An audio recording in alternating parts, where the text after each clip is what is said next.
Belle's got power, Florabella stands tall. Every drip, every drop, watch the haters fall. Channel sharp as thorns, ain't taking no mess. Scroll through her feet, feel that queen's finesse. Vines tangle tight, but Flora breaks free. Roots so deep, can't mess with her tree. From the mud she rises, roses from the dirt. Every comment section she lays down hurt. Flora's anthem, blooming under pressure.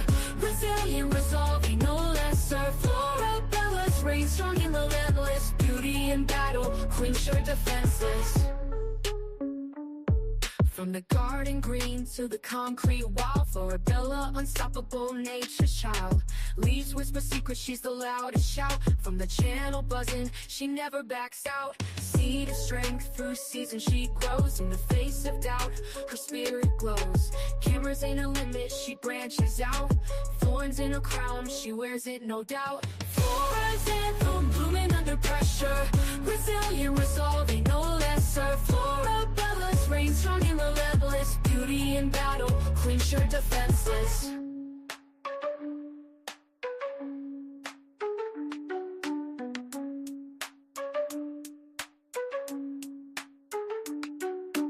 Flora's anthem, blooming under pressure. Resilient, resolving, no lesser. Florabella's reign strong and relentless. Beauty in battle, queen sure defenseless.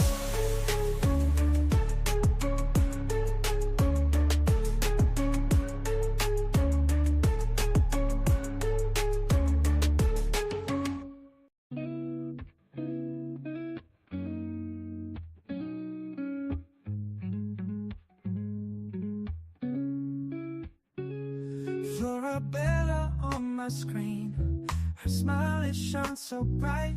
She's a queen with every scene, in the morning or the night. Recipes and good vibes flow, every video a gem.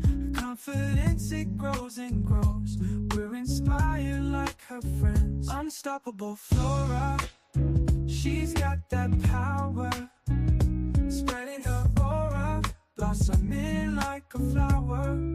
Through the highs and all the lows, she remains so strong. Her spirit always glows, she's where we all belong. With every like and every share, we feel her energy. No storm too strong, she can't bear. She's setting us all free. Unstoppable Flora, she's got that power, spreading her aura, blossoming like a flower. Recipes and good vibes flow, every video a gem. Her confidence it grows and grows, we're inspired like her friends. Unstoppable Flora, she's got that power, spreading her aura, blossoming like a flower. Through the highs and all the lows, she remains so strong. Her spirit always glows, she's where we all belong.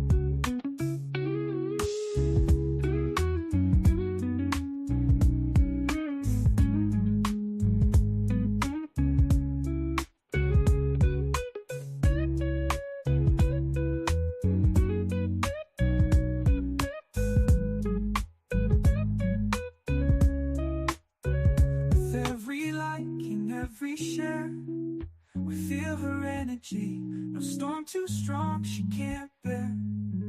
She's setting us all free. Unstoppable Flora, she's got that power, spreading her aura, blossoming like a flower. Through the highs and all the lows, she remains so strong. Her spirit always glows, she's where we all belong.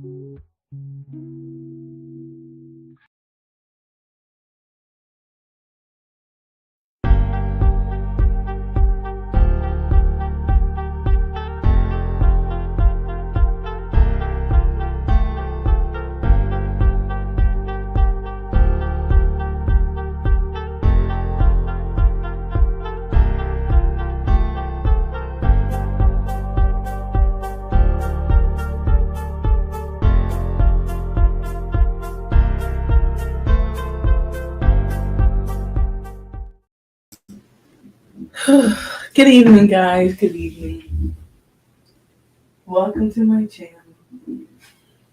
Welcome to my channel. Before I get started, I just want to make sure that anybody who is triggered already, who we haven't even gotten into the topic, and they're already feeling attacked, or maybe the subject matter is dwelling on them, I just want to let you guys know that this is going to be a mostly informative stream. Okay, I'm not going to be here trying to drag bandits, although that's the reason why I am here initially. Um, but I want to make sure you guys know that, all right? So, anyways, the subject tonight is dangerous men. And I chose this subject matter because I was seeing a lot of stuff today. Like, first of all, this morning I was obviously watching Law and Crime, and other those channels that talk about crimes. And I was just seeing a repetitive amount of crime committed by men, all age ranges from like now super young to like way into their 50s and 60s. So pretty much seeing all types of crime. And I get it. Like, I obviously subscribe to that. That's what the algorithm's going to show me. But I couldn't help but see a theme between that and also what you hear degenerate bandits talking about, what you hear red pill, and all these, and just sort of connecting it all with things that are going on. I also heard today, shout out to MJ,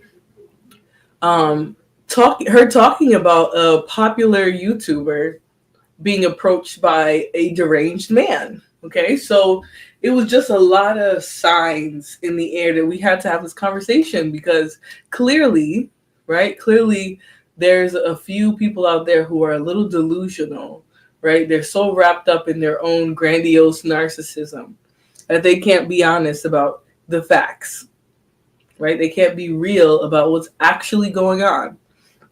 So we're going to look at stats.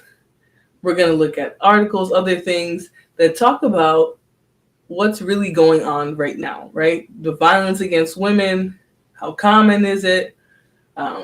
Who's mostly doing it? How men and women fall on the victim scale, like the percentages and things like that, for clarity. Because unfortunately, what I'm starting to understand about social media and why they wanted to censor social media is because there's a lot of people who will take what they hear online and misinterpret it, or even make an interpretation that is a lot more deranged, stick in their mind instead of sticking to the facts. Hey guys, sorry. I forgot to turn my camera on. Hi guys. Hello from JJ. Okay. And JJ for Jazz Jr., because he's named after my other cat that he looks almost identical to. So that's the subject matter tonight. You gotta go. Sorry, he gotta go out because he want to play a little too much, and he's like fighting me. Not fighting me, but he's like trying to grab my feet. Y'all know when cats are small, this age, they like to be doing too much. And you do have to teach them.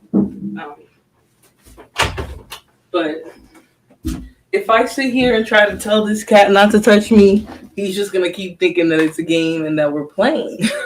So instead of, having him here and potentially wasting you guys' time, I put him out for a minute. He'll be back later anyways. He sleeps in here. But we're going to get right into it because I'm not wasting time. I'm not going to be degenerate. Even though I want to drag the hell out of these gap-toothed, pigeon-toed, bow-legged bandits, even though I really, really, really want to do that, I'm going to stick to the facts. I'm not even going to get into that. I'm just going to stay informative and obviously give you guys some commentary along the way. But let's get into this, all right? So I'm going to put a little bit of background music just so you guys don't just hear me breathing over here. Talk to someone else because I can't talk to bro. All right, y'all don't gotta just hear me breathing. All right, so the first article that we're gonna sort of look at from my little chart that I put together is adolescent girls, right? And specifically the danger that they face. Um, like a, I'm sorry, Don. I'm being a little messy, but I'm not gonna jump in the pit with anybody. So I'm just it's gonna be very subtle. Not really. Gonna keep it informative tonight for the most part. How is the volume of the music in comparison to my voice? Is it too distracting? Guys, let me know before I sort of get into the subject. I put it down a little bit. If that's too low now, let me know too. But I know the sound comes out a little different for you guys on the other side. All right. So we're going to start with the article about adolescent girls, right? Because the narrative, right, is that women use the system as a way to control men, right? They have all the power in society, and so they get to go and weaponize the system, right? That benefits men, right? Mostly white men, but benefits men. That women somehow are going to use this system against men to perpetuate um, sort of false narratives against and just sort of in general weaponize. All right, so this is the narrative, but we're going to talk about what the reality is. All right, we're not going to waste any time with dusty talking points. We're just going to show what's really going on right now, and specifically starting from a young age, what women have to deal with. All right. So this is coming from the World Health Organization, as you guys can see there. I'm not taking any of these statistics out of my butt. I'm trying to speak to you guys from a factual perspective, right? A lot of people like to come on here and make their opinion facts, and that's not a fact. Hey, Vaughn, he says, greetings, peace, joy, and grace in abundance. The music could be a smidget louder. Okay, I'll pull it up a little bit. I just wanted to make sure it wasn't overpowering my voice and that you guys could still hear me, which it sounds like. If that's too loud, let me know. But we're going to get right into it. All right. So adolescent girls face alarming rates of IPV, which is the new term, right? If these men even read books, right, if they did any research, they would know that most people refer to DV as intimate partner violence, because that's really what that's a better descriptive word of what's happening to women and girls. Hey, Miss Ase, she says, hit the like button on your way in, please. Hello.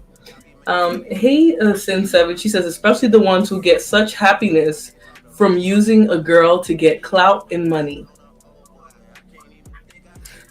You know, Sin 7 always gotta come in. She gotta be real honest. Hey, Lana Love. Hello. We just started, so make sure you guys hit the like button and you guys tune in. All right. So pretty much we're gonna start with young women, right? Young girls. Young girls face alarming rates of intimate partner violence, which really, like I was saying, is the new age term for domestic violence, right? Because domestic violence was not descriptive enough to capture all the different instances and scenarios in which violence is highly probable, is more likely to be going on, things like that. All right. So in this article, they talk about young girls. So among adolescent girls who have been in a relationship, nearly a quarter, about 24%, close to 19 million, will have experienced physical and or sexual intimate partner violence by the time they turn 20 years old, as highlighted by a new analysis from the World Health Organization. And they put it in that special article. Almost 1 in 6, 16%, experienced such violence in the past year. So not only are young girls dealing with intimate partner violence, but it's recent. It's well, I don't know if I would say frequent. I don't think that's a good word for this, for that statistic, but more than likely it has happened at some point within the last year. All right. So intimate partner violence is starting alarmingly early for millions of young women around the world. Let me just check out the chat too. Hey, girl, you better. She says, hey, Flora. Hello there, ladies. Hello, miss. I hope you're doing good today, miss Dr. G. I know you have a different name now, but hello. I hope you're having a good evening. All right, so intimate partner violence is starting alarmingly early for millions of young women around the world. And this is coming from Dr. Pascal, who is the director of the World Health Organization's Sexual and Reproductive Health and Research Development Department. Given that violence during these critical formative years can cause profound and lasting harms, it needs to be taken more seriously as a public health issue. All right, so violence against women is a public health issue. It's not a theory. It's not something that feminists drummed up in their biscuit bumping layers. That's not how this idea came about. This idea is backed wholly by data and statistics. This is not a theory. This is a fact. Violence against women is a public health issue, just like homelessness, just like poverty. It's not a theory. It's a fact. I hate that people come online, and I'm just going to rant for a quick second. I hate that people come on YouTube and take public health issues and turn them into a feminist agenda. This is what's happening. This is not a theory. It's not a belief. It's not an opinion. It's based on data and facts. So when I hear these bandits get online talking about, oh, men gotta be so worried. Oh, I gotta tell these black men about these black women. That pisses me off. Because this is a real issue. This is not a game. It's not a talking point. It goes above and beyond these dusty ass spaces. It has nothing to do with feminist theory or agendas. It has to do with reality. The numbers are what is telling these people that this is a public health issue. But we're going to continue because I don't want to rant too much. I want to make sure we stay on topic. So we're going to skip this. It's just sort of like, okay, actually, I'm going to read this. So partner violence can have devastating impacts on young people's health, educational achievement, future relationships, and lifelong prospects. So every time that a girl or a woman is in a relationship with intimate partner violence, it's dooming her to have more issues in her relationships going forward. It stunts her growth. It literally has lasting effects. It's just like any other type of trauma. Sin7 says, no, we don't need music louder. It gets monotonous. All right. I'm going to just lower it a little bit because I can sort of hear it while I'm talking. That's giving me a headache. And I kind of already have a headache because I was out doing stuff and then I ran back here and only got to take like 2 bites. Right. But anyway, so this intimate partner violence causes real life issues. It is a trauma like anything else. It causes a higher likelihood of injuries, depression, anxiety disorders, which PTSD falls underneath that.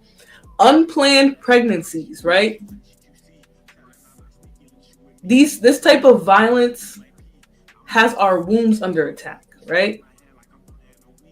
Women who get in these types of relationships a lot of times are forced to have children or are tricked into having children. It causes a major issue. Then you have a lot of these bandits getting online talking about, my mama didn't want. Maybe your mama was dealing with a violent bandit. And that's why she was resentful. Maybe she didn't want to have all them damn kids. Reproductive coercion. Absolutely. And I'm going to tell you guys something. The worst type of bandits will be putting full pressure on you to try and have kids. Full pressure. They won't be stable in the least bit. They won't have a good quality in sight. But they'll be trying to put a baby in you. That's a demonic thing about these type of men, these type of losers that you hear online always complaining about women and what they do with their bodies, they'll be the first ones to try and put a baby in you.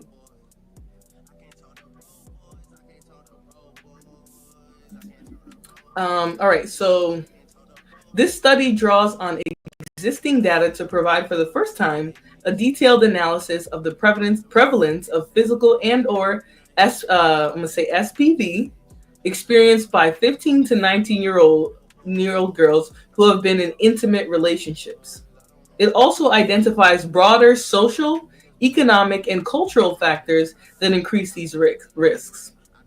So there's a study recently that they've done where they literally talked about how this is a public health issue. And the data, the analysis of the data shows all these severe repercussions that women have to deal with because they are in these violent, intimate relationships.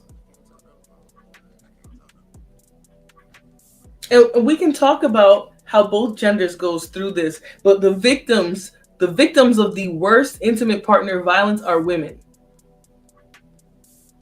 There's no tit for tat in that. Men can't jump up and be like, well, us too, us too. We can talk about violence that happens to both genders, but the raw data shows that women are 90% of the time victims of this violence.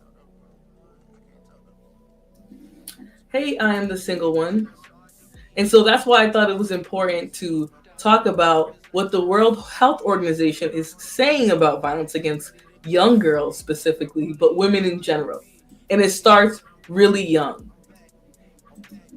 All right, so while violence against adolescent girls occurs everywhere, the authors highlight significant differences in prevalence. Based on the World Health Organization's estimates, the worst affected regions are Oceania, 47%, and Central Sub-Saharan Africa, for instance, while the lowest rates are in Central Europe and Central Asia. That's an interesting fact. Lana Love sent a sticker. Thank you so much, Lana Love, for the sticker. I appreciate it. I wish I could see what it says, but in StreamYard, it doesn't really show you what it is. But thank you so much for the super sticker. I appreciate it.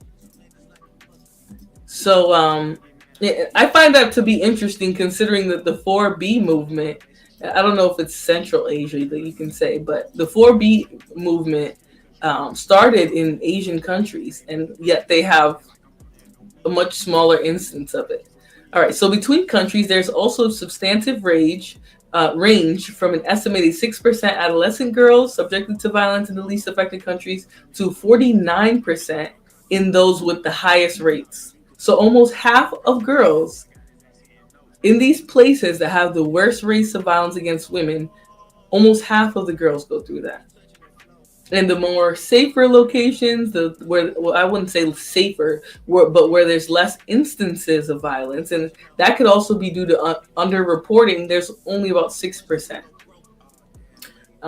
There really is a tie between women's safety and our ability to govern our reproductive system. Yeah, there is, right? Because men know that women have a biological want, desire. I wouldn't say need, because obviously there's a lot of people who don't want to have children, but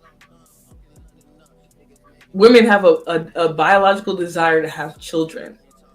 And so sometimes that can be weaponized against women. Also, women can be tricked into it, especially if they're married. For example, let's say you're married. Even if you're married, you shouldn't be forced to have a kid. If you don't want to have a kid yet, you don't need to have a kid. But a lot of the times in the most toxic marriages, they will try to impregnate you right away because they know that the time is running out on that toxic marriage, that toxic relationship. And it's also a way to control you. Men talk so much about women using the system against men, but those men are just not well read, because that same system could be used against women. The justice system still very well leans towards men. It still benefits men in the long run, especially men with money. Ase says, I just posted on my community wall how the Taliban just made a law that women aren't allowed to speak in public, among other things. Right, and the funny thing is, a lot of these bandits love love talking about these Islamic countries, these Muslim countries, as if they could survive in those places. Because just like there's rules on women, there's rules on men too. But they love talking about these other countries where women are subjugated and saying, look at how amazing it is. Look at how great it is. All the women are in line. Imagine if they knew what those women really felt.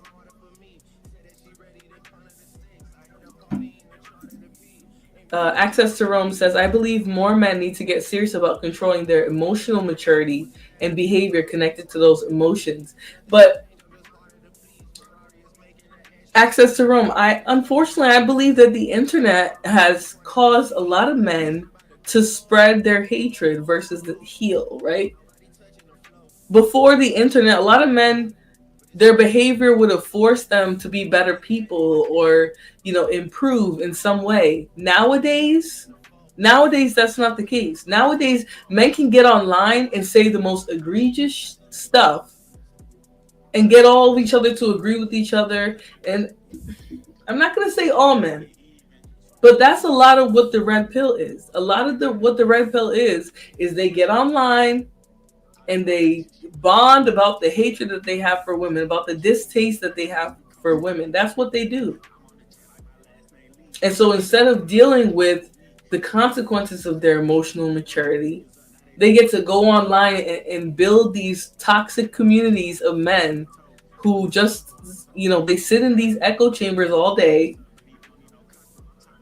They don't look at the real data. They don't try to have, it's all cringy.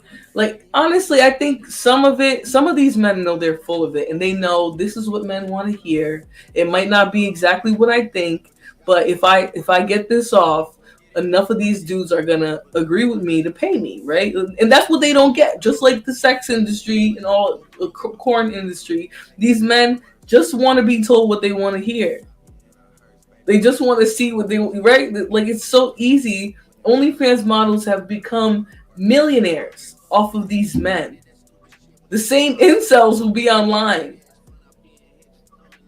This is why I say they've created a whole vacuum of a business that men can do on them, which is to run game, tell them what they want to hear, and hit a lick. Get financial support. Literally build communities full of dust mites who agree with the same toxic behaviors. The problem is with these environments is they don't know what the real world repercussions are for them. Are some of these guys going to go further? I like to believe that they're just talking, Miss Jalen. But after hearing MJ's stream about those men going in real life to this YouTuber and telling her, I'm a delete you or I can destroy you.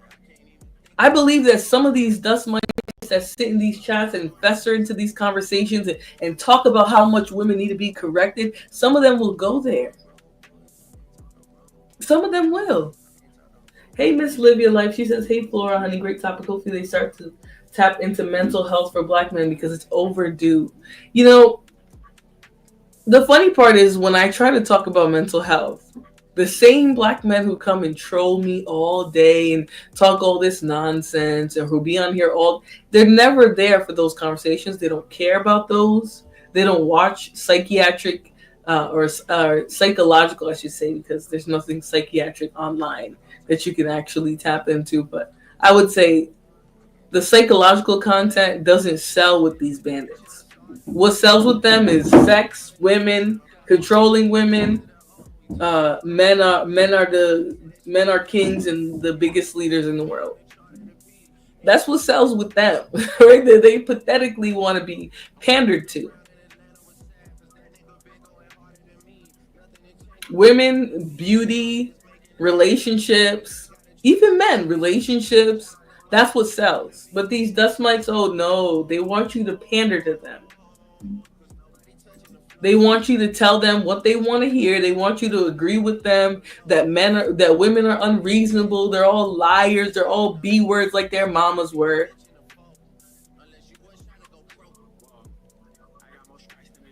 That's the type of conversations they want to have about it. So In some countries, girls' graves have to have locks because men will dig. Oh wow, that's crazy. These men don't even know how to make a doctor's appointment. Right. The ones who be online talking the most, yeah, they can't even do that. I believe it triggers them, but just the way the truth triggers them, like a dusty ass lie triggers me. Like hearing dusty, rusty, musty, custy, busted ass bandits talk about what's real and what's not, what's factual and what's not, is triggering to me. Because they're dumb and they can't read and they're stupid as hell. Everything that they do is a joke, it's a clown show. So it kind of triggers me too. Like I get triggered too, just a little bit. I'm not gonna lie, I do. So we're gonna read a little bit more about adolescent girls, and then we're gonna go into the data today. So this talks mostly about young girls and the incidence of it in certain countries. So the new analysis found that intimate partner violence against adolescent girls is most common in lower income countries and regions, in places where there are fewer girls in secondary school, and where girls have weaker legal property ownership and inheritance rights compared to men. So when women, or let me not say when there are environments where women are not afforded the same opportunities in life, where they can't work, where they can't own money or property, where they basically can't financially get, where they financially can't take care of themselves, that's where the most violence is. When men have complete control over women, their movements, their ability to move up in the social ladder, that's where there is the most instance of violence. And that should tell you something. Child marriage before the age of 18 years old significantly escalates risk, since spousal age differences create power imbalances, right? This is why you'll always hear a lot of these dusty men talking about, oh, we want younger women. They're 18, they're legal. Because those power imbalances make it that much easier to control women. This is what they don't want to talk about when they talk about how dangerous women, how women can weaponize the system. This is what they don't want to talk about. They don't want to talk about the fact that women just got rights and they barely have those. We just got reproductive rights in the 70s, 30 years later, 60 years later, here we go. They're gone. And, it still depends significantly on your state and things like that. But we just got them 60 years ago, and 60 years later, they're gone. They're already trying to scrap them completely.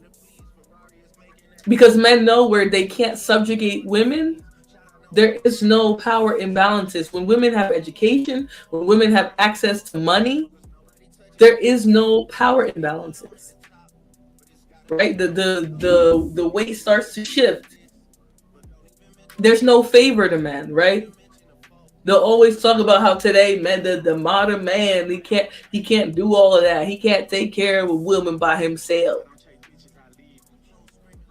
Because when women have the opportunity, 9 times out of 10, they're going to stay away from these type of men. And unfortunately, these type of men tends to be a lot more men. Hey, DB. What's going on? So we're talking about adolescent girls, and then we're going to sort of move into statistics that are relevant to this day and age. So I don't want to stay too far in the past.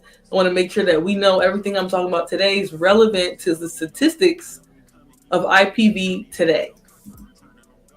All right, so studies highlights the urgent need to strengthen support services and early prevention measures tailored for adolescents, alongside actions to advance women and girls' agency and rights, from school-based programs that educate both boys and girls on healthy relationships and violence prevention to legal protections and economic empowerment. Boys and girls need to be taught how dangerous these relationships can be. Boys need to be taught how to treat girls, that they can't just be violent, that they can't use their physical dominance over girls. Women need to exercise agency. Don't put all the power and the control in a man's hands. You can't do that. Because unfortunately, it will breed these issues.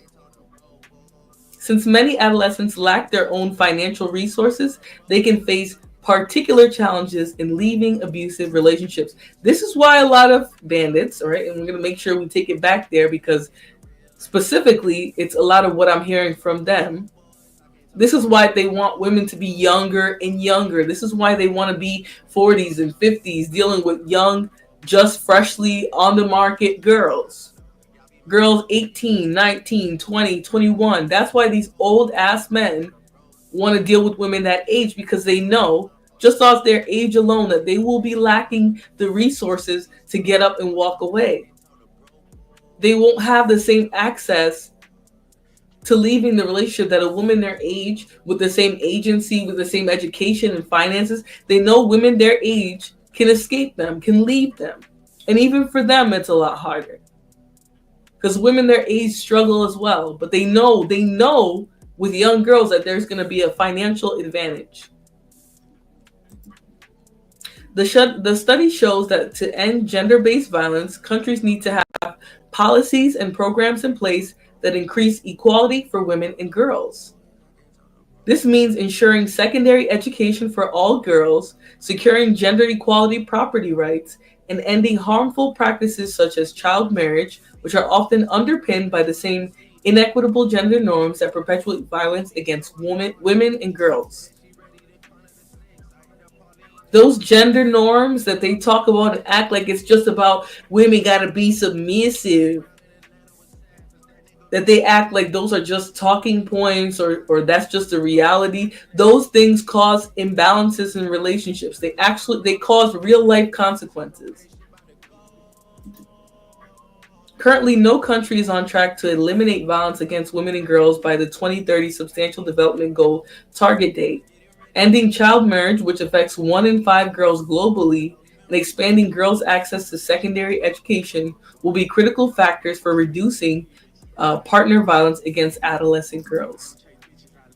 So the biggest way that we can combat this issue is to make sure women have access to resources. It's that bad of a public health issue.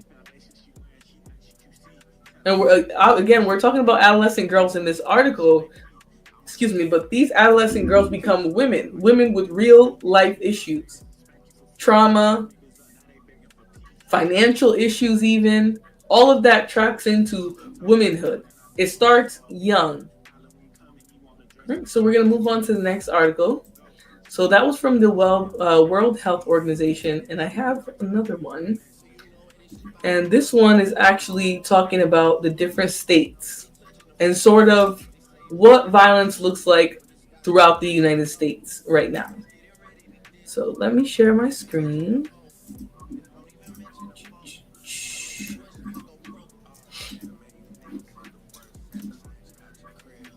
Access to Rome says a person really has to have serious mental issues trying to trap or trapping anyone in a relationship of any kind.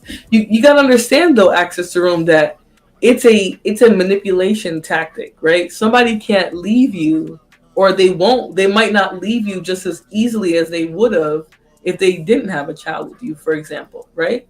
Because when it comes to having a child and where you have to live, like, for example, a woman couldn't just leave the state when she has a child with a particular person. That man can actually weaponize the same system that they act like is in favor of women. They could weaponize the same system to get that woman in trouble for doing it.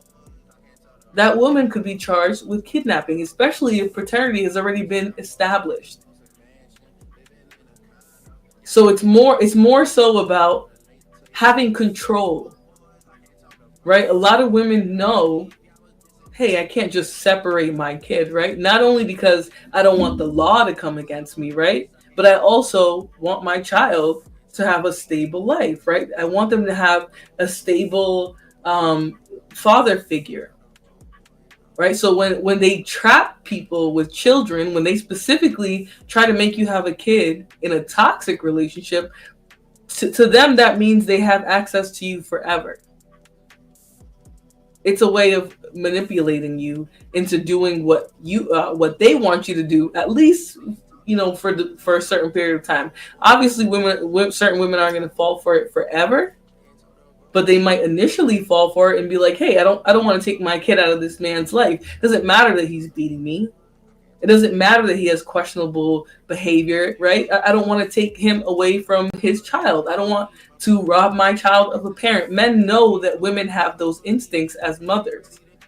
So even though people think you got to be crazy to do that, in the mind of a manipulative person, that's exactly what they would do. It's the easiest way to make sure that somebody never leaves you, even if it's not just in a relationship. Like you're always going to have to be around them because you have a kid with them. They're always going to have access to you and your children, right? That's a thing that people don't take into consideration, that when you think about it that way, it's not that crazy. A manipulative person would do that. Hey Joshua. Hey Mel. The first thing after oh boy, because the women didn't want them. How do you advocate? Okay, boy, you're onto something else up there, girl. Yeah, they're absolutely trapping women, and that's what they don't like to talk about, right? They don't like to talk about how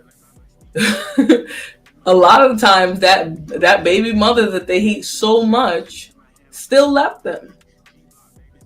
They put a baby in that woman nice and early, and she still left them. That's why they're really mad. That's why they really dislike women, right? They thought, oh, I thought she was gonna be with me forever. We got a baby. But she left. So now they hate all women. They do it for continued access no matter what. Right, because if you have a child with somebody and you don't want to completely harm your child, you're going to stay in contact with that man, at least to benefit your children. Sorry, all these dang ads on here. At least to benefit your children. The baby was supposed to hold you down. Exactly. True, it's sad and disgusting out here these days. Yeah, but it's not new.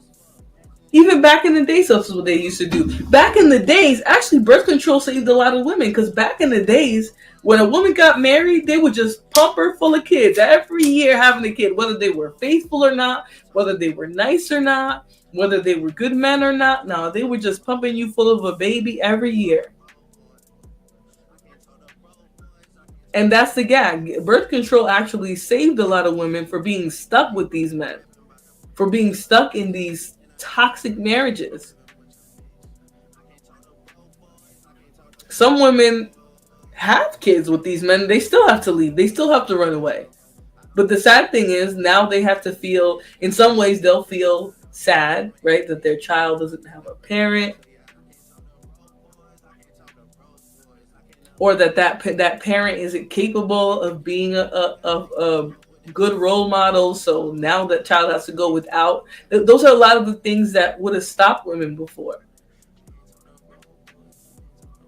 But what men really hate is that places like the World Health Organization and the Bureau of Justice, Department of Justice, and all of that, what they've been doing in the last 60 years was also advocating, being honest, and saying, hey, women being abused, violence against women, intimate partner violence, it is a public health issue.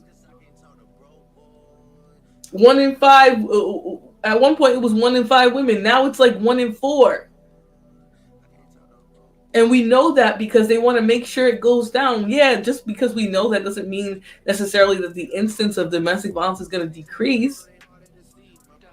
But maybe if we're aware and honest about the statistics, we can be honest about encouraging this to decrease, right? Maybe we'll teach boys and men to keep their hands to themselves, to understand no means no, to leave women alone when they don't want to deal with them anymore. And the same has to be taught to women too, right? Because we know that there's violence, intimate partner violence against men as well. It's significantly less than what happens to women, but it happens to men as well. All right, so we're going to look at this article here, and they talk about map of states with the highest rates of intimate partner violence. And I just used IPV because I prefer that term and that terminology versus DV, because again, domestic violence implies it's a household, like a marriage or something like that even. But a lot of times this can be going on with somebody that you're not even connected to like that. So anyway, so millions of women each year experience physical, sexual, or emotional abuse at the hands of intimate partners each year. In 2024, certain U.S. states stand out for their particularly high rates of violence against women, spotlighting the ongoing challenges in addressing this widespread spread problem. IPV is an extremely pervasive issue that impacts 1 in 3 women. So I thought it was 1 in 4 now, but apparently it's 1 in 3 that impacts 1 in 3 women. In the United States, reported instances vary by state, municipality, and zip code due to a plethora of facts. Data from the World Population Review reveals the impact of violence against women, and Newsweek has compiled the data into a map. All right, so they literally map out throughout the whole United States what states have the highest rates and instances of IPV and why. If you listen to the stories of the men in the space, they all got left. They are big mad that those women didn't allow themselves to feel stuck and moved on. Yeah, Mel.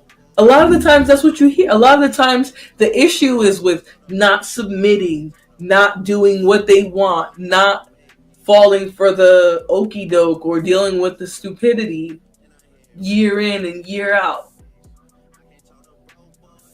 As the generations of women increase all the way down to Gen Z, women are dealing less and less with the nonsense. They're trying to get out of relationships. They're telling their stories online. They have the platforms to do it. And that's really what they're upset about. They don't want women to speak. They don't want women to talk about what they're going through.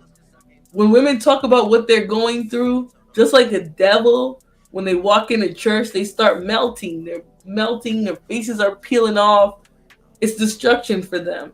It agitates their soul because they know. They know who you're talking about. They recognize the man in the mirror when women specifically talk about what these men are up to in real life, what they're really doing in relationships, to their children, to their wives, to their family members, because yes, in IPV, familial violence is included in that. So not necessarily just the relationship, but family members and other people are actually abusing women. They want it to be like the 1800s. Yeah, they're delusional. They want us to go back to a time where women don't have autonomy. Women can't even speak. That's how depraved and degenerate some of these people are. Listen to how they actually want to be allowed to treat women. No, sir. Right. And it started with the kitten that's resting in hell right now. Talking about domestic discipline. Hey, Daniel Berry Sports. This is not a new topic. These bandits have never took their foot off of women's neck for real. They really always want to try and keep women in check. And because they could only verbally keep their foot on women's neck now, that's what they're really upset about.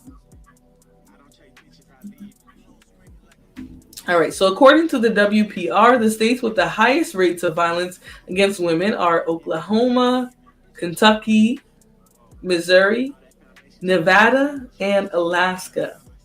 All right, and if we look at those percentages, for example, Nevada is 43.8%, Oregon, which is not on this list, is only a few percentage points off of that. Washington, 41.4%, so again, not too far off of that. The highest being 49.1%.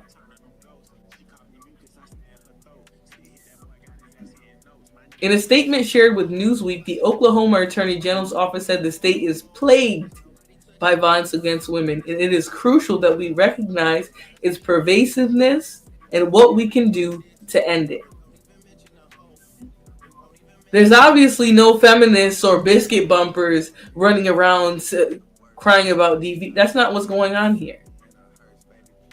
Right? It's a public health issue. The data, the raw data, is what's telling us that domestic violence, intimate partner violence, violence against women is a pervasive community issue. Every community is dealing with it from the bottom up. And yes, it's significantly worse in lower socioeconomic statuses. That's what we saw from the World Health Organization.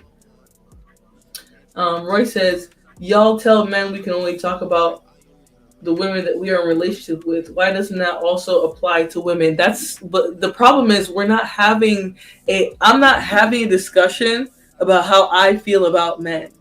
That's the difference between me and men who get on here having these conversations. I'm talking about the reality, right? What there's numbers for, right? The data says this is the percentage, the percentage of victims of domestic violence. 90+% of those women are percent of those people are women.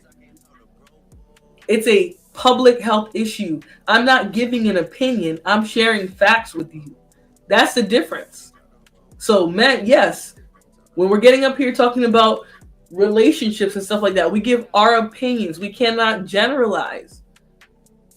But if I'm up here having a fact-finding conversation where I'm bringing raw data and statistics to you, that's not how this is going to work. I'm not going to talk about myself.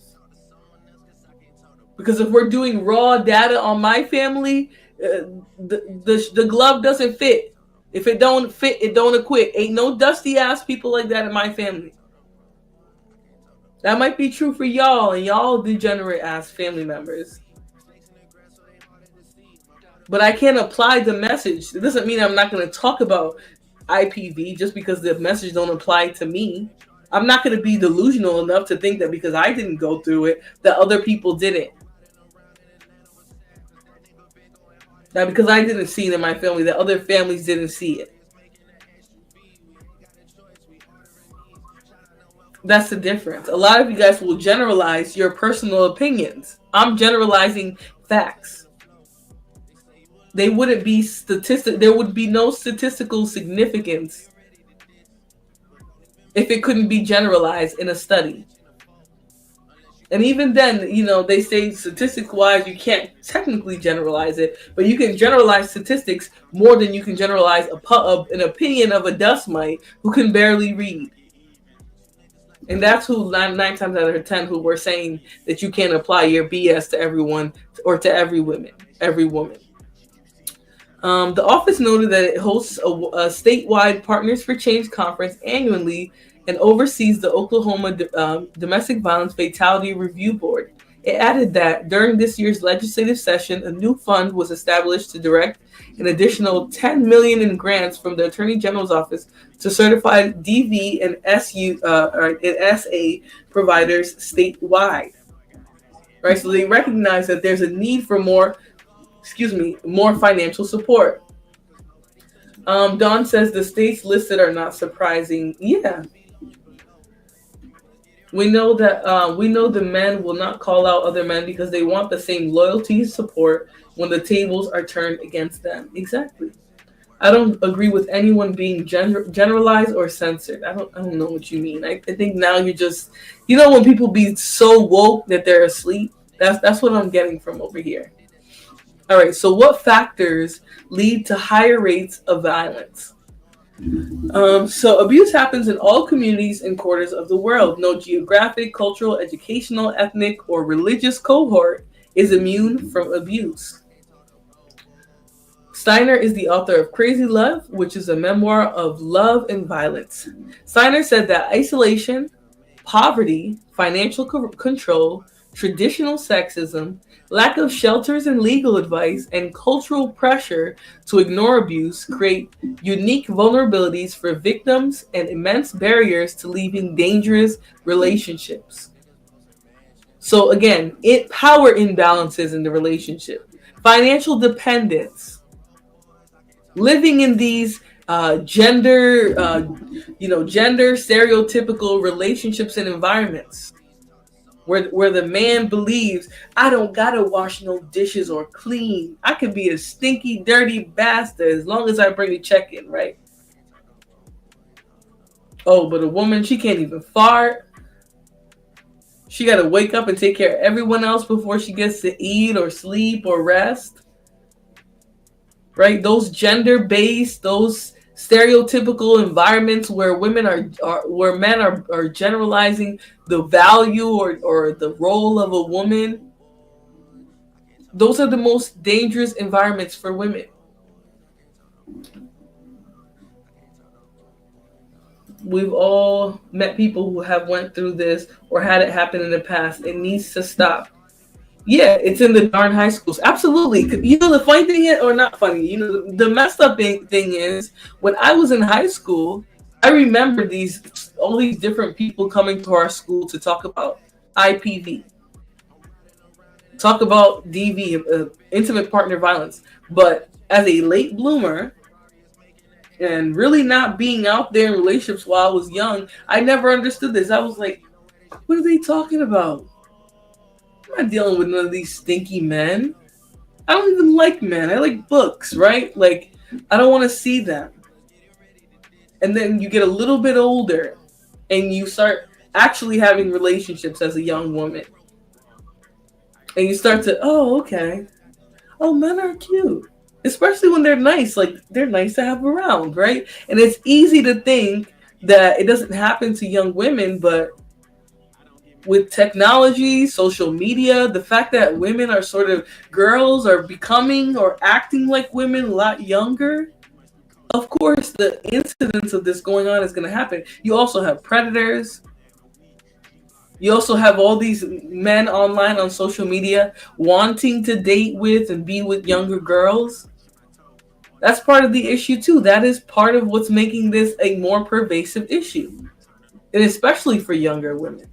I can only imagine how many times it was a freshly 18 or 19-year-old, and she got a story of being in an IPV situation or a DV situation, nice and young, will be 25 with a couple kids, right? Because those are the situations that breed that type of violence. They create that environment. A man being way older than a girl and wanting to get with her, there's a reason for that, right? There's a motive a lot of the times that the girl or the woman, they might not recognize right away. They might not think, oh, well, I'm 20 or I'm 19. Why would a 27 or 28-year-old want to be with me? Why would a 35-year-old want to be with me? They're not going to think that same way. They're going to think, ooh, I got me a man. Or I have this nice guy. He's a knight in shining armor. He has money. He has an education. He has popularity even. Right? Because they mentioned there's no limits to the socioeconomic status. They can be from the bottom all the way to the top. Meaning men with money, charisma, reputation, all of that can be very, very dangerous.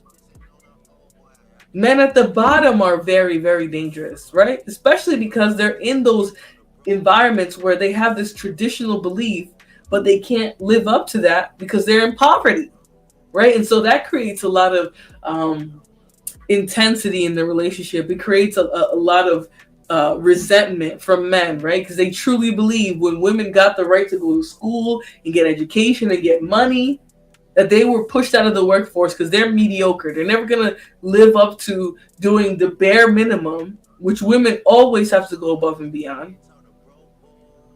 But they're not going to be able to live up to that. So, well, when they gave women jobs, they took the right away from men. That's what a lot of these bandits believe. Yeah, because they can be easily manipulated. Abusers look for vulnerable targets. They look for vulnerable. They look for naive. They look for people who are too nice. People pleasers, people who can't say no. That's what they look like. And manipulative people, as dumb as they are, they know how to manipulate them. They might have not learned how to read a book. Right? They might not know how to operate a business or anything of that nature, but they know how to manipulate. That they learned. Yeah, exactly. Easy to manipulate and easy to gaslight. State-level DV awareness training of police officers, who are some of the biggest perpetrators of domestic violence. District attorneys, the legal community, educators, and family court judges have an enormously positive impact on victims and perpetrators. A low level of reported abuse can actually be a red flag, and a high level of reported abuse can be positive because abuse is a vastly underreported and underprosecuted crime. So they will sit here and cry all day about how women are weaponizing the system, but the data says 9 times out of 10 women aren't reporting what's going on. The little bit of reporting that we have, the data that we collect on that, is not even touching the surface of the real issue. There's probably people that are living in 10 generations of abusive households already. 10 generations of abuse in their family, 5, 6, 7, 8, 9 generations. People are still dealing with that. So even though there's a lot more reporting now, right, because of social media and all of these different things that raise awareness, there's still a large, dark figure of crime. Large. And they say it's like a looming shadow. So we might have this much data, but there's probably this much abuse happening. It's significantly underreported. So when I hear people getting online talking about how women are using this, that, third, the system, I'm just like, it's still significantly underreported. A lot of crime. And not just violence against women, violence against men, heavily underreported. And we still have enough data to say women are the primary victims.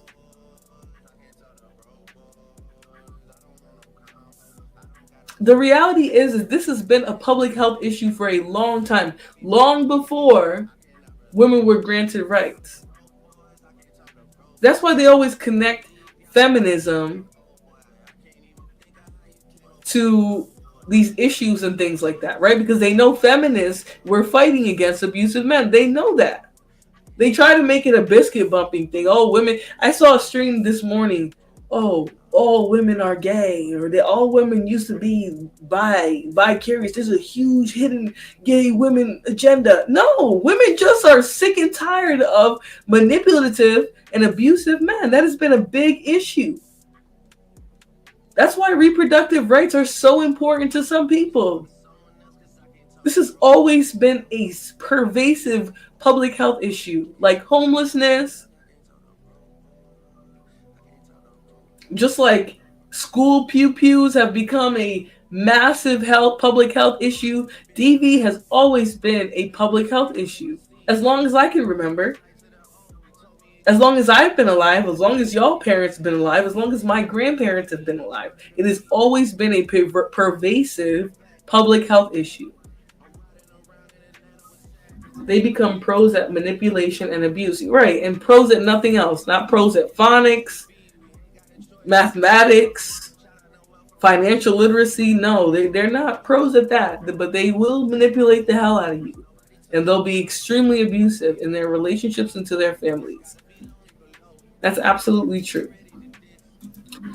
All right, so I don't know if you guys can see it. I just realized it was super tiny on the screen. All right, so a spokesperson for the Battered Women's Justice Project told Newsweek it's also important to scrutinize what is meant by rates of domestic violence. Statistics based on crime and arrest data only tell part of the story and often inaccurately. Wilds emphasized that this issue is vastly underreported.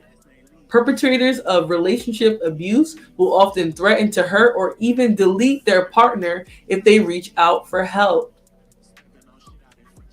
So when you hear these bands getting up here trying to talk about, women are weaponizing the system, they're using the white man.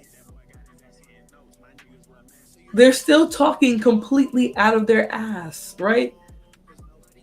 Because the people on the ground doing the research, they know how much it's vastly underreported still.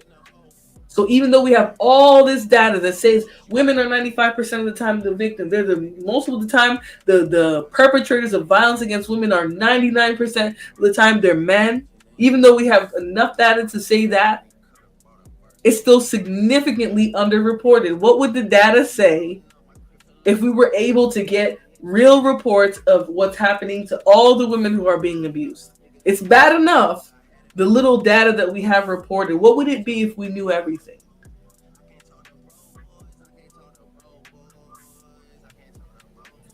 I hear these bandits talking about celebrity predators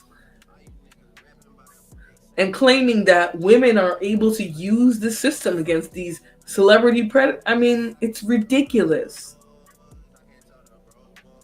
Yes, there are people who lie. But the reality of the fact is, of all the people who tell the truth, there's probably triple or quadruple that in reality who are actually victims. Triple or quadruple.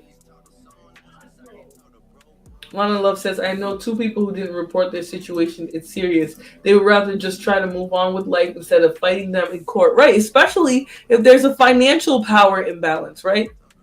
Especially if the victim feels like the perpetrator has power or money or a reputation that could save them.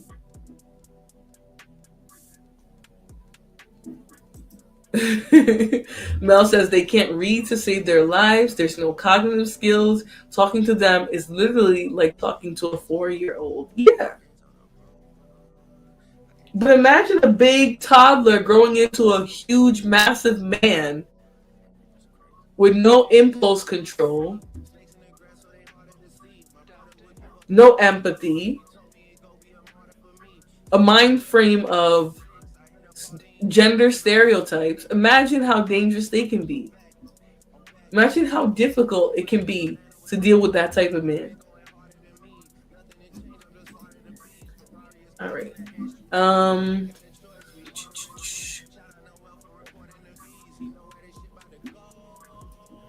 This is an abortion rights demonstration in DC, right? And they always like to connect the issue, right, that women want control over their wombs, specifically to like biscuit bumping, making it an LGBT issue, right? Acting like the reason why women need to control their wombs has nothing to do with these toxic relationships that women can find themselves in, especially if they're coming from a financial need. Maybe they got married young and didn't have a lot of resources. Maybe they were escaping an abusive home life just to end up in an abusive marriage. They don't want to talk about that. They want to act like it's literally a LGBT issue or a biscuit bumping issue. That's what they want to make it into. The BWJP added higher rates of violence against women, which they call VOW, and they actually have the VOWA, which is the Violence Against Women Act, that was created to help women in these situations, are due to a combination of social and economic conditions, levels of victim-centered system and community responses, and the lack of state commitment. So those states where there is the most violence against women, there are social factors that impact that. When there's social factors and you combine it with low economic opportunities, low education opportunities, think of rural, southern, low performing. Think about the schools with the lowest performance rates of students. Imagine how dangerous it must be for those young women. It's dangerous for those young men too, right? Because men who are living in, or young boys who are living in a place with no social order, they're not going to be taught how to behave. They're not going to be taught how to treat people. They're 9 times out of 10 not going to be in a loving or balanced home. This is not true for everybody, but it's true for a lot of people in these deserts, these places that don't have access to education and finances as readily. There isn't a lot of social mobility. You can't just go to school and get a degree and level up a little bit. Those are going to be the places that have the biggest issues. Hey, Northern Belle. Those are going to be the places that suffer the most from these issues. States with significant rural or hard to... I didn't even read that before. I've said that. States with significant rural or hard to reach areas often present higher rates of DV, SA, and human trafficking, as well as higher lethality rates. Isolation and lack of resources contribute to this. So, those places where women don't necessarily have access to education, maybe all the jobs are manufacturing, hard labor in the area, there's limited resources, limited police. This is where you're going to see higher instances. This is where women are in the most danger when they're in these environments where they have to rely on gender roles, right? Because if there's no gender roles and there's nobody that's going to lift them out of poverty or maybe out of a bad home situation. That's where it's the most difficult for women. Law enforcement responses are critical to both the perceived and the actual safety of DV survivors. The BWJP added social structures such as gender norms, reinforced perpetrator behaviors, and further entrap victim survivors by limiting women's employment and career advancement and isolating them from support resources. So those places where there's a lot of gender roles, where they don't have the same beliefs about what women can do or where women can work, or maybe a lot of the fields are male dominated, it makes it that much harder for women. Yeah. Hey, girl. But it's literally those most isolated environments, those places where they're trying to snatch reproductive health, where they might even be succeeding, where women can go to prison for making reproductive decisions for themselves, for choosing to have an abortion when they might have been violated and even they didn't report it. Or let's say they're in a toxic relationship, they escape, but that person impregnates them.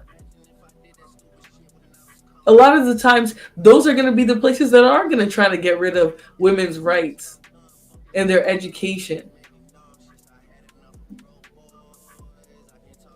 and their access to jobs and money and property. The World Health Organization said earlier today when we read that those places where women don't have access to education and inheritance and resources, those are the most dangerous places in the world for women to live.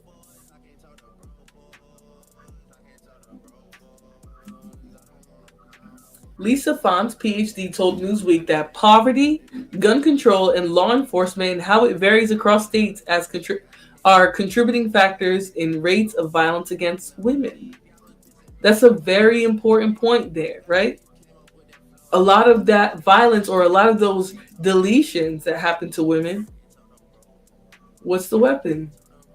The most lethal violence against women, right? Because there are statistics on femicide. Even though I tried to put hashtag in my description, there is no femicide hashtag on YouTube. It's a big issue. In those I don't want to say homicides. In those deletions, a lot of the times it's a gun. And those states where it's open guns and you can just do whatever, or you can open carry, those, again, can be the most dangerous places for women to live. I don't know about the 5 states that they mentioned, what their gun rates are. I know most of them are open carry, Nevada. I'm not sure about Alaska, Kentucky, Oklahoma.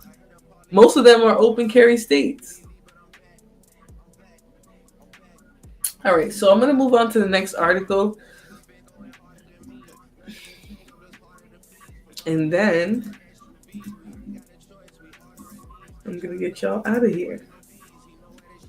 All right, so this article, which I'm about to put on here, is from the Bureau of Justice Statistics and their selected findings. Now, this is a fairly older article, right? If you did any research in your life while you were in school, you know, relevant articles are going to be within the past, 8 or 9 years.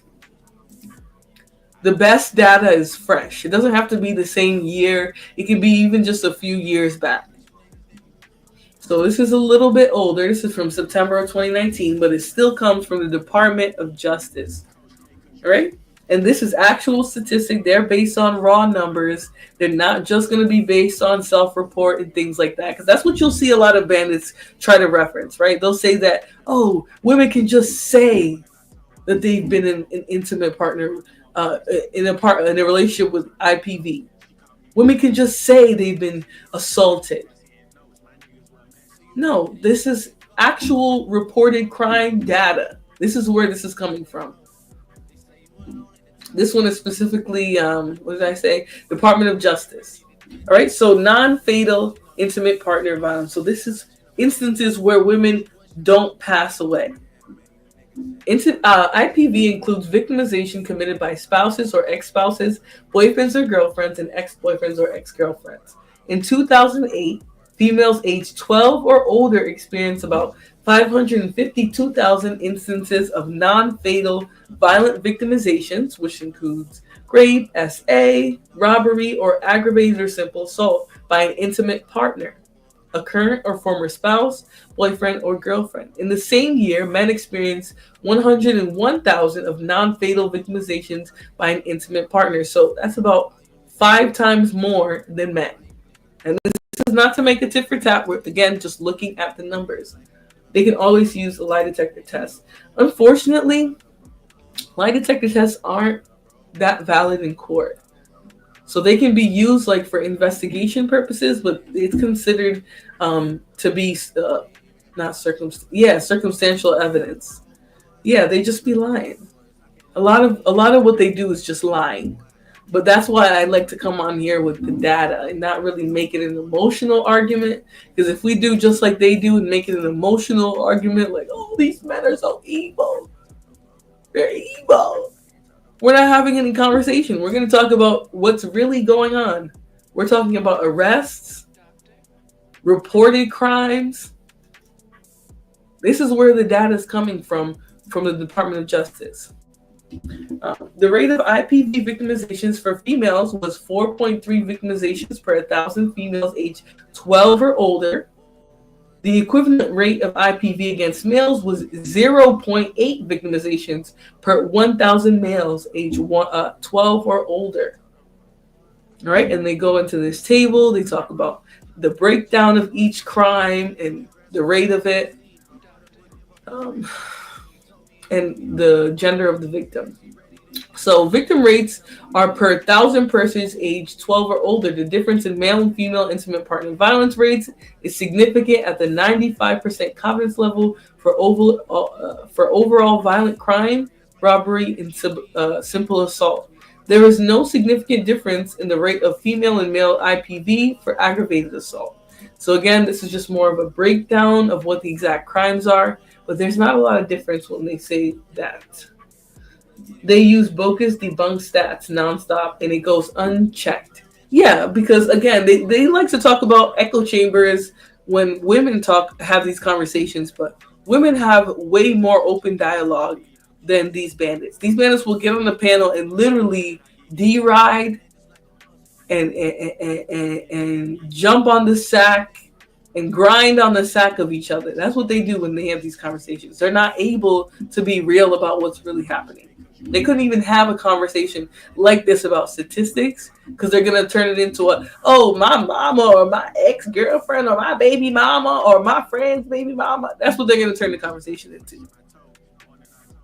Because it's easier to have a silly, sassy conversation about how women behave than it is to sit here and talk about the real raw data, right? That shows that women go through this 4 times more than men. 90% of the perpetrators of violence against women are men. But they'd rather have a conversation about wigs and weaves and how women aren't submissive. That's what they turn a lot of these conversations into. Because if we talk about data, the conversation's over. I'm talking about data. There's not one bandit in the chat pushing back. There's not one. You can't refute raw numbers and data. You can refute theory, though. A bandit can get up here and talk about how your wig means that you're not submissive, right? If you wear a wig, that means you'll never submit to a black man. They can't have those real conversations. They have to stick to dusty talking points, because if we looked at the real data like we're doing right now, there's nothing to say. There's no trolling of real data.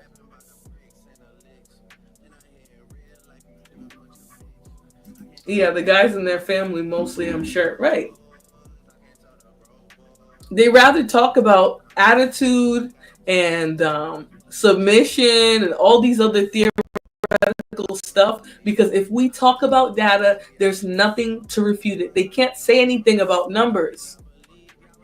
Numbers speak for themselves. They tell a story themselves. That's why statistics about intimate partner violence are so important. You can't refute statistics. Yes, some bandits can get up here and say, well, that doesn't represent yada yada. They can certainly do that. But it's way more it's way more definitive than anything that they're going to talk about in terms of how they think women behave, women need to be checked, this, that, and the third. It's way more definitive. The numbers are more definitive than their talking points. And they always will be. All right, so, and this is going to talk about race, okay? So we've been talking about gender a whole lot. Now we're going to talk about rates of violence against women broken down between races and age, right? So females age 18 or older experience higher rates of IPV than females age 12 to 17.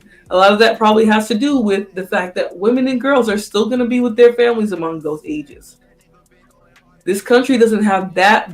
Well, there's still child marriage in America, but it's not nearly as poor as those other countries where it's legal, where it can just happen, versus here where it's sort of happening underground. There's a lot of trafficking and things like that. It's not the same thing. Black females have historically experienced IPV at higher rates than white females. In 2008, Hispanic and non-Hispanic females experienced IPV at about the same rates. 4.1 per 1,000 females age 12 or older versus 4.3. In 2008, 72% of the IPV against males and 49% of the IPV against females was reported to police. So men, again, this is 2007. In 2007, men were more likely than women to report IPV. This is what the Department of Justice is saying. In 2008, 72% of the victims versus 49% of the victims were going to report to the police. So even though men want to act like this is women get to just use the system against them, we know that when men go through IPV, they're more likely to report it. That's what this is saying. About 99% of IPV against females in 2008 was committed by male offenders. So I actually said a lower number. I said 90%. In 2007 or 2006, sorry, I forget what that says, 99% of the perpetrators of reported IPV were men. Perpetrators against women, I should say, just to be even more specific. About 83% of IPV against males was committed by female offenders in 2008. So when men reported it, 83% of the time, about a 15% less difference, the perpetrators were women. And this probably will include in it LGBT relationships and things like that as well. So we can keep that in mind. So trends in non-fatal IPV. Again, we're talking about non-fatal. So we're talking about where they don't pass away. So they just endure abuse and things like that. Not that that's any less, but they survive. This is the data for when they survive. And they always say that men don't report. Right. This is 2008. In 2008, 72% of IPV victims that were males were reporting it versus 49% of women.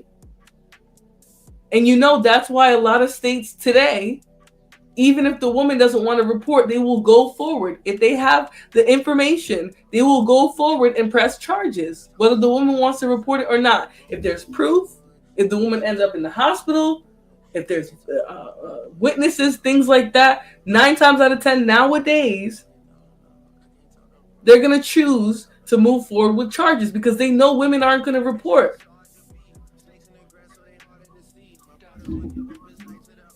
But they love to talk about how women are the ones who are going to report. They're going to use and abuse the system. But even of the ones who report, men are more likely when they're victims to report than women are. And again, this is not to have a tit for tat conversation. This is to be real about what's going on.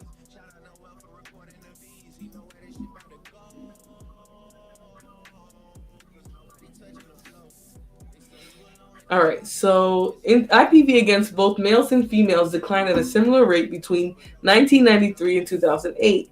The rate of IPV against females declined 51% between 1993 and 2008, from 9.4% per 1,000 females aged 12 or older to 4.3. So it went down significantly, and I'm assuming a lot of that has to do with awareness raising and all types of other things that sort of bring to light these issues that are going on with women in the community, especially as we get more rights, as workplace harassment and sexual harassment in the workplace and stuff like that continues to be addressed. This is probably why we're starting to see we were seeing a decline between 1993 and 2008. Against males, the rate declined 54% from 1.8 to 0.8. So it was low already for men, but it goes significantly lower than that per 1,000% between this time frame again.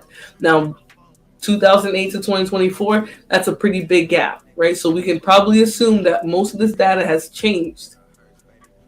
This is not to say that it couldn't have been going down and it won't go up again, but a lot of this data has changed. Fatal IPV includes deletion and non-negligent manslaughter, defined as the willful deletion of one human being by another. In 2007, IPV committed 14% of all deletions in the U.S. The total estimated number of IPV deletions in 2007 was 2,340, including 1,600 females and 700 males. So again, more than double. And again, we're going all the way back to 2007. So this data is obviously extremely old, but I just wanted to highlight a lot of it, mainly because I read the data of reports between men and women and things like that. So even though I'm acknowledging that this is probably expired data, the likelihood that this is improved is highly likely. But we're going back to 2007, and men were reporting it more than women when they were victims.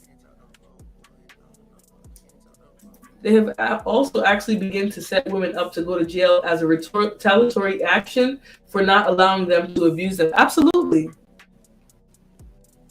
Absolutely. They talk about women use the system against men. Men use that same system.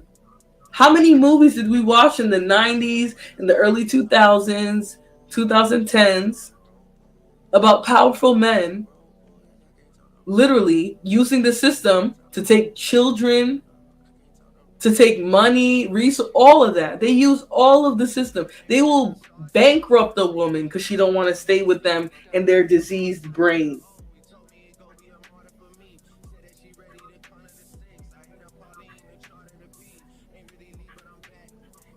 It's not new. They really want us to believe that the opinions they have are more factual than what the data has been saying since 2007. We're in 2024. 9 times out of 10, you guys can probably bet your shiny behind that this data has gotten significantly worse.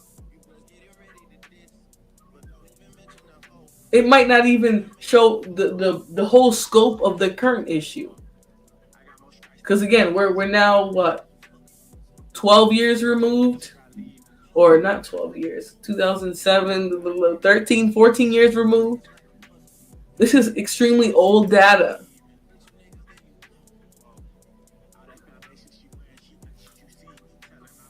All right, so we're going to talk about the deletion statistics, and then I'm probably going to wrap this up and get out of here because I'm getting so sleepy and I have a nasty headache that's been lingering for an hour.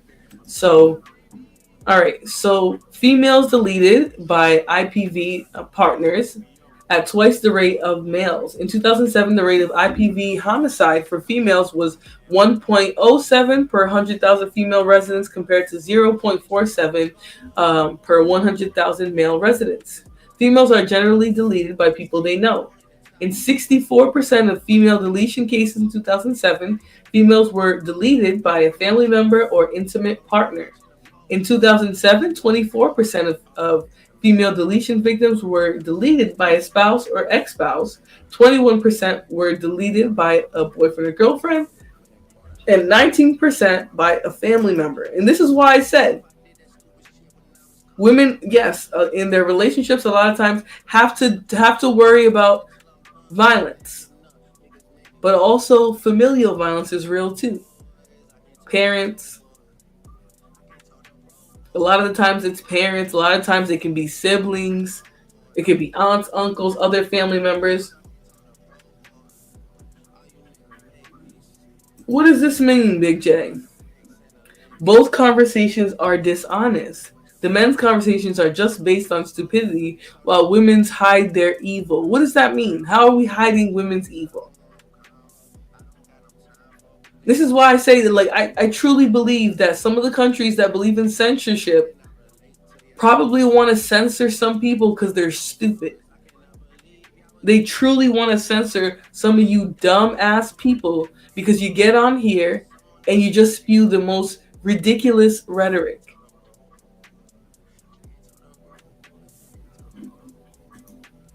Mel said, it's been out of hand. There's a story of a large content creator who is now serving life. He was beating and terrorizing his young wife. He was recording her household. He was recording her household. Okay, because these bandits love to talk about how they got to record and keep a video surveillance. That's a red flag. That's a big red flag. He was recording her household. He unalived her and her new love interest. Like I told you guys in my last video, I was looking at ISIS or IS. I don't know how you pronounce it, but she's a content creator who was doing level up content and talked about how you can become a mayor, go from being a lonely woman to a spoiled housewife. And I'm not trying to blame her issue. I'm not trying to blame what's going on with her on her, but I'm saying she went from doing content like that to talking about abuse that was happening in her house. These conversations, these talking points, these beliefs have far-reaching implications. A lot of these bandits bank on women believing the dusty talking points that they have. What is that? Sorry, y'all. The group chat is...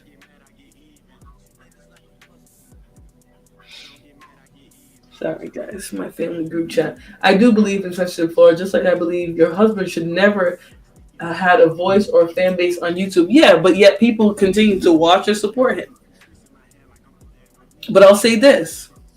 A lot of women that I see who go there are actually pushing back on his points and the things that he says versus the men. There's a small percentage who go there to actually speak up. But notice how many of them go there to agree and continue to hear the degenerate talking points. This is what I'm talking about. The fact that these people have access to have these conversations with a group of men that they don't know what they're willing to do. They don't know what they can really, how they can really affect people.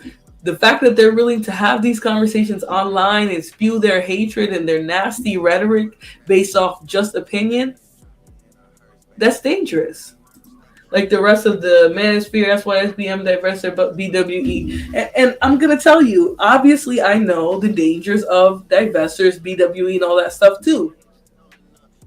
Because it's easy to get on here and tell people, oh, level up, find this type of man, you'll do better.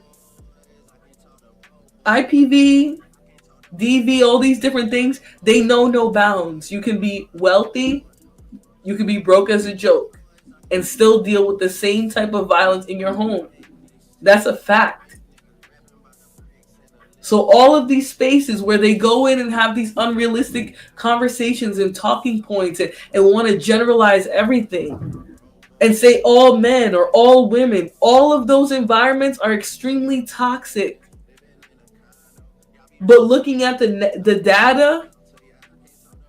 data tells us that men are the main ones perpetrating this violence. So yes, those BWE spaces might be stupid, and in some ways they contribute to women letting their guard down and falling for these tactics and these games that men will play with these talking points. At the end of the day, these dusty male spaces create very dangerous people in real life. They do. They leave room for predators, for degenerates, dust mites, all the people who should have been left behind. They get to find a place where they can have friends and all think alike on one dusty accord. And that's the real issue. Because they can go out in real life and do real harmful things. The stupidest thing a woman in the BWE space is gonna do is believe that getting a guy with money is gonna change their life. That's the best they're gonna do, or the worst they're gonna do, I should say. His name was Ali Abulan. He was doing that toxic recording stuff. They doing that more and more, utilizing technology to surveil and abuse. Right. And they want to teach men that their dusty beliefs about the place of women and domestic discipline and all that stuff. They literally want to believe, they want men to believe that that's normal, healthy, that they should be exercising that in their households. Yeah. Big J, can you just shut up for once? He says, but people will say I'm jealous. Nobody's going to say you're jealous when you're calling out dust mites. Nobody's going to say that. Every level can have dangers and every level can have its safety. It's best to focus on the truth as best as possible. Right. That's where our opinions have no place in discussions like this. I guess we can say, oh, well, I hate that bandits are this, or I hate that women are that. Yeah, we can say all that. But they really have no place in conversations about what's really happening. None. Yeah, that's a statistical fact. The violent data says that, and they're more dangerous to each other too. Facts. Too many unhinged people running their mouths. Right, and they're talking to other unhinged people though. That's the real issue. The issue is that they're talking to other crazy ass people just like them. They're talking to people who would cross the same lines that they would. And I know you are, your Popeye looking ass. The best I remember the BWE women getting people fired from their jobs, i.e. Simone 56. I've been here long enough. People have already called Big J jealous though. You late. They are also still teaching pickup pimping in those spaces on the daily. It's toxic. Yeah, they're teaching men how to be manipulative. They're literally teaching men who don't know their ass from a hole in the wall. They're teaching them how to be manipulative, how to have covert motives and things like that. Why are they coming at Mr. Big J like that? Why are they coming at Mr. Big J like that? What did Big J do to y'all? Like, we know Big J is a little dusty and he gets all worked up.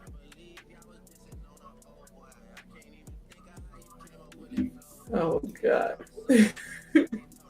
Y'all don't pay attention. People will always dismiss men like Big J as jealous, even if he is right, and that's men and women. That's not true, though. Because many times I have heard Big J talk, and I would and I say he's speaking facts. The only thing I can agree that a lot of women push back on some of the stuff he says is when he's talking about some BWE spaces or spaces that are supposed to be women empowerment. I would say that his opinions on that stuff get some pushback, and it will. Exactly. Yep. And then when the situations become violent and don't work out, they blame women. Absolutely. But here's the thing, Mel. If the violence goes unchecked, they're never gonna be mad at women. They're not gonna say nothing about women. If women just sat and took their violence and their disregard and disrespect for them, men wouldn't have nothing to say. They wouldn't be mad at all. They wouldn't be mad at all. I will say, Mel, that some parts of BWE are just delusional, and they're based on like a white savior complex and the level up complex. There's some of that stuff that's just ridiculous. Man, ever since I got those damn jabs, I can't stay up. I try to stay up and play video games. I get tired, y'all. I can't believe I got all these jabs. And I gotta get more too. All right, so in 2007, black female victims of IPV were twice as likely as white deletion victims to be deleted by a spouse. Black females were 4 times more likely than white females to be deleted by a boyfriend or girlfriend. And the difference here is even more significant. The boyfriends or girlfriends are deleting way more than even the spouse. And when they do the per 100,000, it's because they're trying to generalize it, trying to give you data that can be generalized to a population.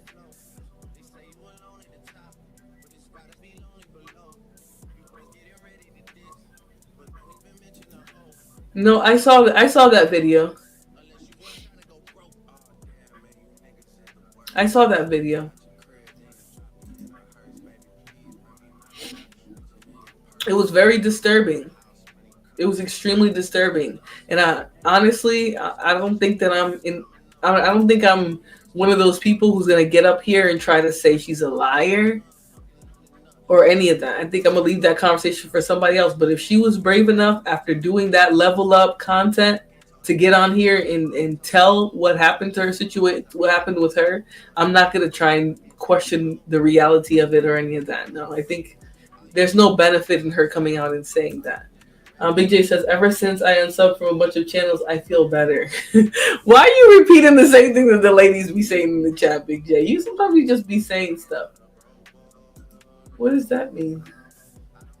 I'm saying the things they said were going on out here certainly were going on. Oh, absolutely. That's a fact, though. What they were saying about men, what men were doing, these dust mites, that's a fact. But I would say some of the solutions weren't helpful and also were a little bit the opposite of what men are doing on the other side. Big J isn't bad. He just gets angry easily after doing this for so long. He's been doing this for a long time. Yes, he has been doing this for a long time. I remember him in the chats being dusty and stuttering up and down the chats. Yes, I know. Or panels, I should say. Men were more likely than women to be deleted by strangers. Among male deletion victims in 2007, 16% were deleted by a family member or intimate partner. And let's see, what was the number for women at that point? Hold on, because I just want to compare it so you guys can see. In 64% of female deletion cases, they were deleted by a family or intimate partner. For men, 16%. Of male deletion victims, 2% were deleted by a spouse or ex-spouse, and 3% were deleted by a girlfriend or boyfriend. Significantly less. And again, not for a tit for tat, just for us to look at the numbers and what's really happening between men and women. Again, old data probably has either gotten worse or stayed the same. Big J say, anyway, I'm moving on. Peace. Yes, just make sure you stay healthy, relax, and have the conversation. Honestly, you're probably tired, but don't let these spaces upset you too much. A lot of the times you're speaking facts, Big J. Sometimes you talk too much, but a lot of times you're speaking facts. All right, so trends in fatal IPV. Between 1993 and 2007, the total number of deletion victims in the U.S. fell 31%, with a somewhat greater decline for females than males. And a lot of this probably has to do, again, with um, what do you call it? People doing, not people doing, but a lot of it probably has to do with us learning more about this. Guys, I'm so tired. This headache is killing me. Um, More awareness being raised, people being more open with their family members or friends that they witness experiencing this, because it's not like people don't witness a lot of this stuff going on. Even in families where this happens, you have the whole family knowing that it goes on, nobody's stopping it. Some families even blame the woman for staying and dealing with the person. So taking things so literal is at fault of the viewer, in my opinion. Telling you not to work, meanwhile she's working on YouTube. Are you not listening? Pay attention. No, that's a fact. That's a fact, and especially when they're big channels. Because I'm thinking like you're pulling in a lot of money on YouTube. So even though you're telling us that you're a housewife and you can just rest in your feminine, you're not resting in your feminine when you're putting together all these videos and recording and doing content and building a channel. That's really a lot of work too. So it's true. It's actually true. But you'll have, again, yes, it's the fault of the viewer. But maybe the viewer would have been better off without listening to any of those people in the first place. Right? Maybe the viewer probably would have done something less lethal for themselves if they didn't listen to the viewer. So in some ways, yes and no is sort of how I feel about that one. I feel like in some ways when you have a platform and it's big, you have a responsibility. Some of these dimwits, no one's probably ever agreed with them in their life. And they finally came online and found a whole environment to agree with them and back up all their most toxic points.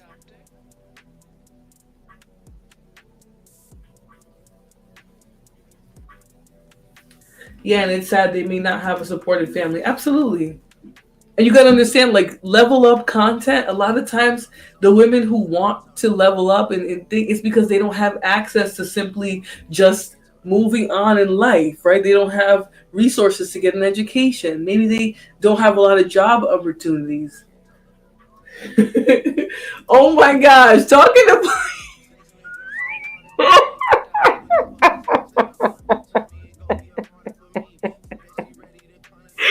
Talking to Bleach, what are you talking about, girl? You have been going off with this damn picture and this trolling for days, girl. I can't.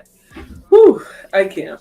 But you know, I'm not even gonna say nothing. Keep trolling, because at the end of the day, there's also a lot of mammies in this space who will hear the stories of women, who will hear things that are going on, the drama, and they will weaponize that shit and try to turn it into a bunch of jokes. So talking to Bleach, keep it up, girl. Keep it up. Because y'all know trolling is my second language. All right, y'all know it's my second language, or third language, I should say. But yeah, guys, I'm getting like a nasty headache, and I know like after another 10 minutes, I'm really not going to have a lot of functioning capacity. It's talking to kinfolk, guys. That's why she has a wrench. Northern Bell said. Females don't want to move on because they don't know if they're gonna meet someone worse. Like, just be by yourself, get to know you better, and hey, yeah, a lot of the time. And the other thing, like I was talking about earlier, they'll have a kid with this dude, and now they feel connected forever to this dusty bandit, and so they don't want to start over, right? They don't want to go have another baby daddy because of all the toxic talking points that these bandits have. Despite the fact that we know, right? Despite the fact that we know, a lot of these bandits with the same nasty talking points will go and marry and have children with single mothers anyways. We know they will. But they're gonna get online and act like, oh, we hate single mothers. Don't be a single mother. And that will actually convince a lot of women to stay in toxic relationships. A lot of the reasonings that we saw from the World Health Organization, the Department of Justice, the other articles that we saw, social and economic factors are the biggest contributors to the violence that women face. It's the biggest issue. And especially, you got to think about, excuse me, and especially you got to think about some of those states and places, i.e. Cooley and the gang. You know what's crazy, though? On their TikTok, none of her white children are there, which is fine. But that should just show you, like, a lot of these couples channels and stuff, because I'm not saying all of them, but a lot of these couples channels, it's not what it seems. It's not what it seems underneath. None of her white children are on their TikTok. None. All the only children that she shows on her TikTok are the biracial babies that she got with that dust mite. Flora, have you heard about the No Fugazi guy, Myron Gaines Lane? Yeah. That's David Cooley. He is a dust mite. So it's proven he is a grifter. Yeah.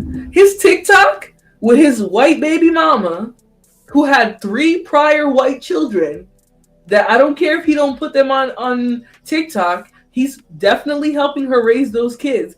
She has 3 prior kids. And there's a biracial girl that's a little older that I don't believe is his daughter either. He got a baby with a new baby with, or 2 babies, I think.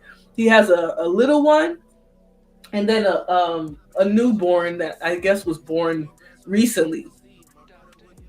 And he hasn't married her. So he made her even more of a single mother and married her when she already had kids.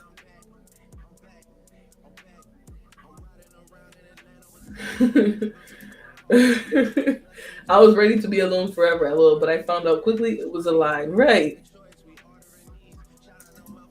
It just be happening out of nowhere when it's the right situation.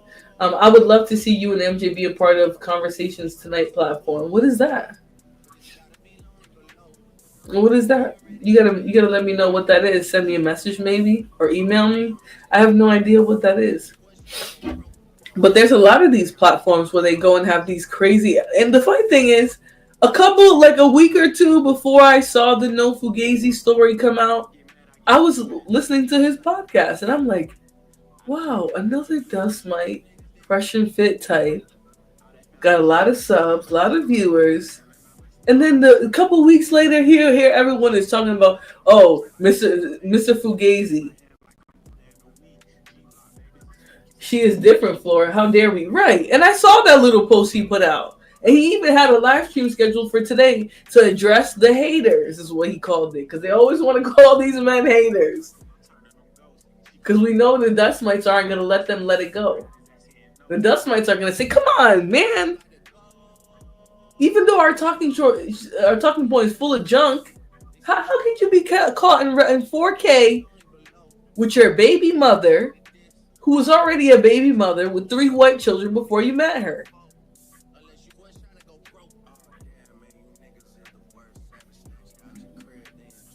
That's probably true. She looked kind of like him. That's why I was a little confused. So she got 3 prior white children, and he made somebody else a baby mother.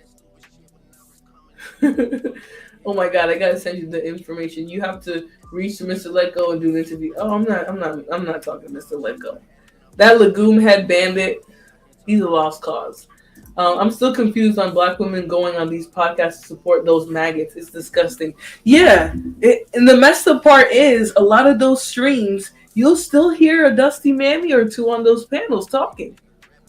You'll still hear them. That's why I said, like, people hate BWE, but there's still a few banditas and things who go to these men's channels, support them 100%, prop up their dusty talking points. BWE didn't stop all women. There's still a lot of women supporting these dust mites, but that's not enough. They want all women to believe and buy into their toxic talking points. A lot of those women are there for clout and to bring followers. Right. He's just like the rest. Right. He's like the rest of them. Like, for example, somebody, I don't know if it's true, but back in the day, somebody was saying Psycho Piggy's got a Chinese wife. I was like, wow, all that junk he be talking about black women. That actually got me that got me blocked and taking a wrench off of that channel. I can't believe them dusty ass niggas blocked me. He got me blocked off of the channel because I said he got a Chinese wife. That's crazy. And he probably do got a Chinese wife. Back in the day, though, they didn't let that personal drama come up. They would just be hypocrites behind the scene until somebody else figured it out. But this dude had a whole TikTok with his bottom shelf Becky with a BBL and 3 prior kids.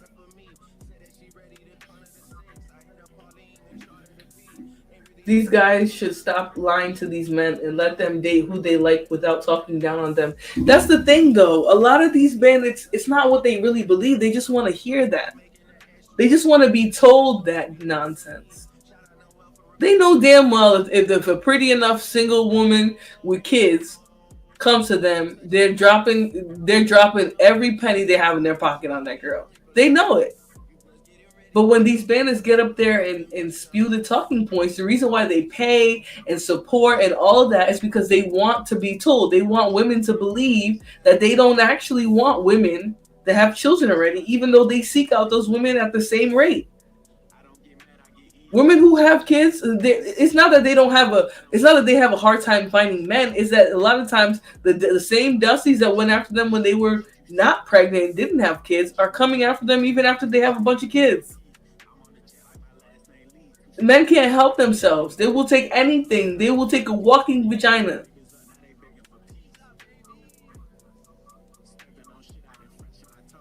If unless it's comedy, I might, but if it's Nigs, I see I'm not. Oh Lord. Oh my goodness, guys. I have a nasty, nasty headache. This damn vaccine, these vaccines that I got me feeling crazy lately. Whew. So I'm going to get out of here. But I just wanted to get up here and sort of have this corrective conversation. You mean pro-quacks? I mean the pro-black psychopaths. Yes. They said he had a Chinese wife. You remember that rumor. They said he had a Chinese wife. And when I said the rumor out loud in the chat, I got banned. I can't even troll in there anymore. Just because I said he got a Chinese wife. And he probably do. That's why he got all mad and had me banned from there. So, but anyways, guys, yeah, this headache is like not trying to go away. It doesn't matter how much water I drink at all. It's just, it keeps playing with me. So I'm going to send you guys off with my song. And I'll see you guys on the next one, okay?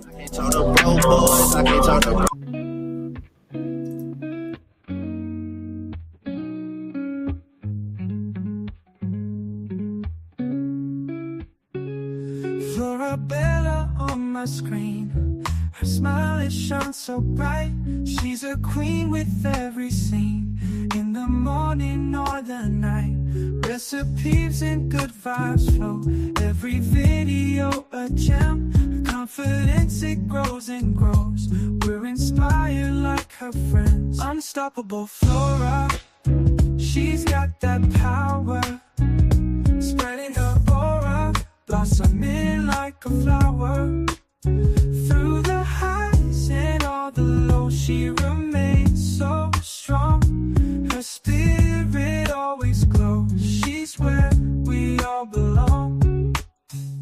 With every like and every share, we feel her energy. No storm too strong, she can't bear.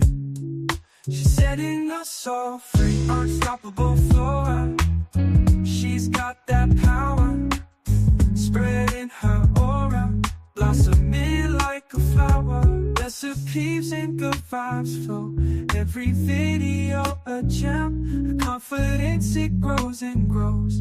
We're inspired like her friends. Unstoppable Flora. She's got that power. Spreading her aura. Blossoming like a flower. Through the highs and all the lows, she remains so strong. Her spirit always glows. She's where we all belong.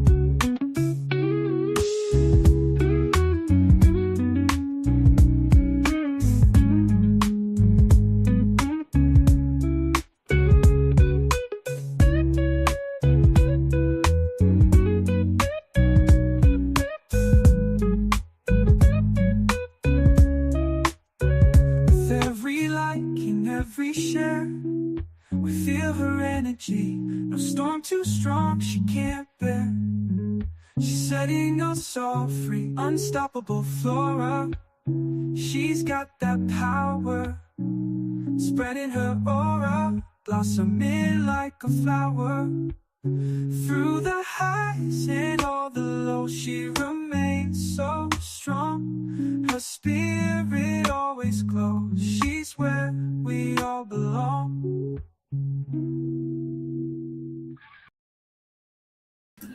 Alright, guys, thank you for tuning into my show. I'll see you guys on the next one. If you guys can hit the like button, share, subscribe, all of that. And I'll see you on the next one. Good night.